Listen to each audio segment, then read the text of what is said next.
Hello all, welcome to personal finance by Chandu. So ఇవాళ మనం ఒక ఇంట్రెస్టింగ్ టాపిక్ డిస్కస్ చేయబోతున్నాం.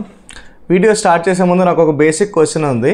సో మీరు రీసెంట్గా మీ ఫ్రెండ్స్కి కానీ కొలీగ్స్కి కానీ ఏదర్ ఫేర్వెల్ పార్టీకి కానీ లేదంటే మ్యారేజ్కి కానీ సో మీరు రీసెంట్గా ఏం గిఫ్ట్ ఇచ్చారో కామెంట్లో పెట్టండి. ఇవాళ మనం డిస్కస్ చేసే ఇంట్రెస్టింగ్ టాపిక్ ఏంటంటే మీరు మీ ఫ్రెండ్స్కి కానీ రిలేటివ్స్ కానీ ఆర్ కొలీగ్స్కి కానీ సో ఏం గిఫ్ట్ ఇవ్వచ్చు. సో ఇప్పుడు మీరు ఒక 1000 రూపీస్ స్పాన్సర్ చేశారు. సో మీ ఫ్రెండ్స్ అందరూ కలిపి ఒక 10-15,000 అక్యూములేట్ చేశారు. సో దాన్ని మీరు గిఫ్ట్ చేశారనుకోండి, వాళ్ళు ఏం చేస్తారు, దాన్ని ఏం చేస్తారు, ఏదైనా అమెజాన్లో ఏమైనా ప్రోడక్ట్ కొనుక్కుంటారు ఆర్ ఏదైనా ఖర్చు పెట్టుకుంటారు. కానీ ఆ మనీ గ్రో అవుతుందా? గ్రో అవ్వదు. మీరు ఇచ్చే గిఫ్ట్ వల్ల మీ ఫ్రెండ్స్కి వాల్యూ యాడ్ అవ్వాలి అనుకున్నారనుకోండి, సో మీరు కూడా నాలాగా ఆలోచిస్తున్నారనుకో, సో మీరు ఇచ్చే బెస్ట్ గిఫ్ట్ ఏంటంటే స్టాక్స్ కానీ మ్యూచువల్ ఫండ్స్ కానీ గిఫ్ట్ ఇవ్వడం. నేను ఒక ప్రాక్టికల్ సినారియో చెప్తాను అనమాట. సో మా కొలీగ్ ఒకళ్ళు 2022లో సో మా కంపెనీ నుంచి వేరే కంపెనీకి మూవ్ అవ్వడానికి రిజైన్ చేశారు.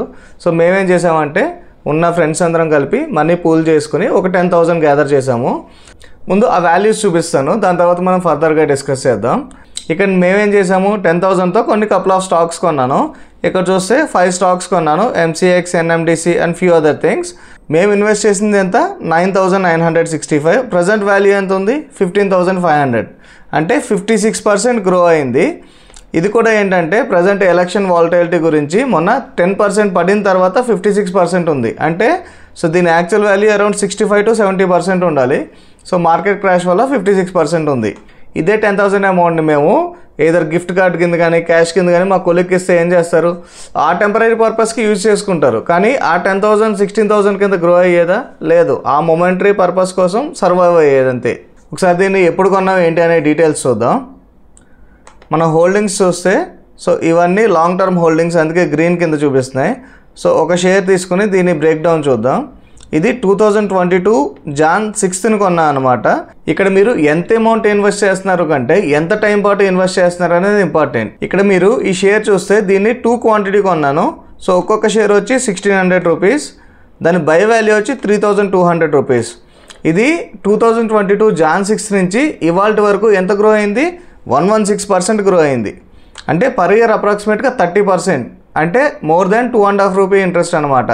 సో మీరు ప్రాపర్ స్టాక్స్లో ఇన్వెస్ట్ చేసి ఉంటే మీరు వాల్యూ ఎప్పుడు గ్రో అవుతుంది అంటే మీరు లాంగ్ టర్మ్ హోల్డ్ చేసినప్పుడు గ్రో అవుతుంది అనమాట. మీరు క్వాలిటీ స్టాక్స్ కొని లాంగ్ టర్మ్ హోల్డ్ చేయాలి, అప్పుడు మీకు యాక్చువల్ గ్రోత్ కనిపిస్తుంది. కొంతమంది ఏమనుకుంటారు, ఇప్పుడు 2 క్వాంటిటీ కొంటే నాకు అసలు గ్రోత్ ఏముంటుంది, దాని బదులు నేను 10 రూపీస్ స్టాక్స్ ఒక 1000 స్టాక్స్ కొంటాను, అవి గ్రో అవుతాయి అనుకుంటారు. సో మీరు ఎప్పుడు గ్రోత్ అనేది ఇన్ టర్మ్స్ ఆఫ్ పర్సంటేజే చూడాలి, ప్రైస్ని బట్టి చూడకూడదు. ఇప్పుడు 1000 రూపీస్ ఉన్న స్టాకు 10% గ్రో అయింది అంటే 1100 అవుతుంది. అదే 10 రూపీస్ ఉన్న స్టాక్ 10% గ్రో అయిందంటే 11 రూపీస్ అవుతుంది. సో ఇక్కడ మీరు పర్సంటేజ్లో చూసుకోవాలి, నెంబర్ ఆఫ్ క్వాంటిటీ ఎంత కొంటున్నారు అన్నది కాదు. ఇక్కడ మేము కొన్న 5 షేర్స్లో మొత్తం అన్ని గ్రీన్లో ఉన్నాయో లాంగ్ టర్మ్ హోల్డ్ చేసాం కాబట్టి లేదు. మనం ఏం చేయాలంటే క్వాలిటీ స్టాక్స్లో ఇన్వెస్ట్ చేసి ట్రాక్ చేసుకుంటూ మనం ఇన్వెస్ట్ చేసిన మోస్ట్ ఆఫ్ ది మనీ మనకి రిటర్న్ ఇస్తూ ఉండాలి. ఇక్కడ ఏమైంది, మేము ఇన్వెస్ట్ చేసిన 10,000 గ్రో అవుతూ ఉంది. సో మొత్తం 5 స్టాక్స్లో 60% of the stocks green move అవుతున్నాయి, రిమైనింగ్ స్టాక్స్ అలాగే రెడ్లో ఉన్నాయన్నమాట. ఎప్పుడు మీకు 100% ప్రాబిలిటీ అనేది ఉండదు. మేము 2022 జనవరిలో ఇన్వెస్ట్ చేసాం కదా, ఈ గ్రాఫ్ చూస్తే 2023 జూలైలో రెడ్లో ఉంది. ఎందుకంటే 8,000 రూపీస్ ఉంది, అంటే 2,000 రూపీస్ లాస్లో ఉన్నారు. కానీ ఏం చేశారు, అలాగే హోల్డ్ చేస్తూ ఉన్నారు. సో వన్ ఆఫ్ ది పాయింట్లో అది కాస్ట్కి వచ్చింది, తీసేసారా? లేదు, ఇంకా హోల్డ్ చేస్తూనే ఉన్నారు. ఇప్పుడు ఏమైంది, అదే అకౌంట్ వచ్చి మీకు గ్రో అయింది, 10,000 ఇన్వెస్టెడ్ వాల్యూ 15,000 అయింది. మీరు లాంగ్ టర్మ్ ఇన్వెస్టర్ అయినప్పుడు స్లైట్ రేట్కి మీరు భయపడక్కర్లేదు, ట్రాక్ చేసుకుంటూ ఉండాలి, అలానే హోల్డ్ చేస్తూ ఉండాలి. అక్కడ మీరు ఎంత అమౌంట్ ఇన్వెస్ట్ చేస్తారు అన్నతో పాటు ఎంత టైం అనేది ఇన్వెస్ట్ చేసి ఉన్నారు కూడా చాలా ఇంపార్టెంట్. ఇక్కడ టోటల్ పోర్ట్ఫోలియో XIRR చూస్తే 20% ఉంది, అంటే more than 1.5 rupee interest. Even taxation తీసినా సరే it will be more than 18%. So నేను చెప్పేది ఏంటంటే ఎక్కడెక్కడ పాసిబిలిటీ ఉందో అక్కడ స్టాక్స్ అండ్ మ్యూచువల్ ఫండ్స్ని గిఫ్ట్ ఇవ్వండి. ఎందుకంటే మీరు ఎవరికి గిఫ్ట్ ఇస్తున్నారో వాళ్ళకి వాల్యూ యాడ్ అవుతుంది. కానీ ప్రతి అకేషన్లోనే ఇలా చేయాలంటే లేదు. సో మీరు ఎవరికి ఇస్తున్నారు, ఏ సిచ్యువేషన్కి ఇస్తున్నారు దాన్ని బట్టి ఉంటుంది. నేనేం చేశాను, మా కొలీగ్స్ సెండ్ ఆఫ్ టైంలో నేను ఇది ఇచ్చాను.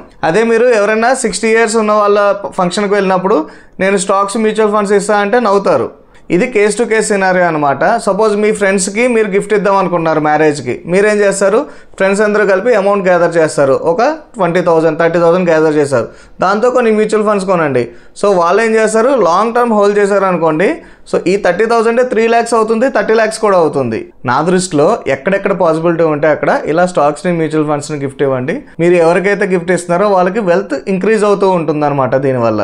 కానీ మీరు క్యాష్ ఇవ్వడం వల్ల వాళ్ళకి యూజ్ అవుతుంది, వాళ్ళకి టెంపరీగా పర్పస్ ఉంది అంటే ఖచ్చితంగా క్యాషే ఇవ్వండి. నేను ప్రతి సినారియోలోనే ఇలాగే చేయమని చెప్పట్లేదు. సో కేస్ టు కేస్ మారుతుంది అనమాట. మీకు వీడియో నచ్చినట్టయితే మీ ఫ్రెండ్స్కి కూడా షేర్ చేయండి. Thank you. అలాగే మీరు ఇప్పటి వరకు నా ఛానల్ సబ్స్క్రైబ్ చేయకపోతే సబ్స్క్రైబ్ చేయండి. నా పేరు చందు, మీరు చూస్తున్నారు personal finance by Chandu. Thank you.